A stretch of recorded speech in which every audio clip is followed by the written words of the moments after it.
प्रतिवर्षाप्रमाणे यंदाही राजराजेश्वर भगवान श्री परशुराम जन्मोत्सव सोहळा मोठ्या उत्साहाने व सोलापुरातील समस्त बहुभाषिक ब्रह्मवृंदांच्या सहभागाने पारंपरिक पद्धतीने साजरा करण्यात आला।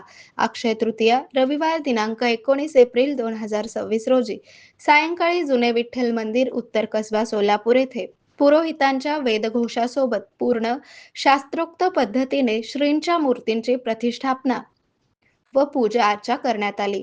सोमवार 20 एप्रिल 2026 रोजी दुपारी दत्त चौक सोलापूर येथून भगवान श्री परशुरामांची भव्य शोभायात्रा हत्ती घोडे रथ पारंपरिक वेशभूषेतील दिल्लीचे कलाकार विष्णू सहस्त्रनाम पठण भजनी मंडळ लेझिम पथक आदींसह असंख्य समाज बांधवांच्या उपस्थितीत निघाली।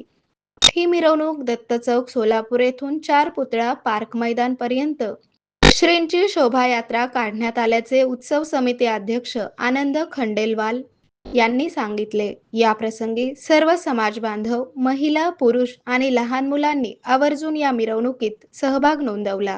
कालाबद्धाप्रमाणे यंदाही आपण श्री भगवान परशुराम जन्मोत्सव प्रतिष्ठान मार्फत यंदाही भव्य शोभायात्रा ही आयोजन करत आहोत। परशुराम भगवानच्या जन्मोत्सवाची ही उत्सव आपण असंख्य सोलापूरवासियांच्या सोबत आपण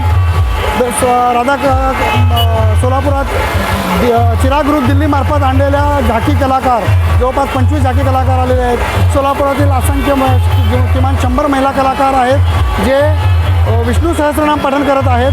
त्याच्या व्यतिरिक्त वारकरी समुदाय, त्या व्यतिरिक्त आपले लेझिम पथक आणि आपले वेगवेगळ्या विविध वेशभूषामध्ये धारण केलेले कलाकार राणी लक्ष्मीबाई, बाजीराव पेशवा, गंगाधर टिळक यांच्या देखाव्यामध्ये आपले बसलेले कलाकार, त्या व्यतिरिक्त आपले कलशधारी महिला, निशाणधारी पुरुष व झाकी कलाकार यांच्यामार्फत आपण ही भव्य दिव्य शोभायात्रा यंदाही उत्साहात साजरी करत आहोत।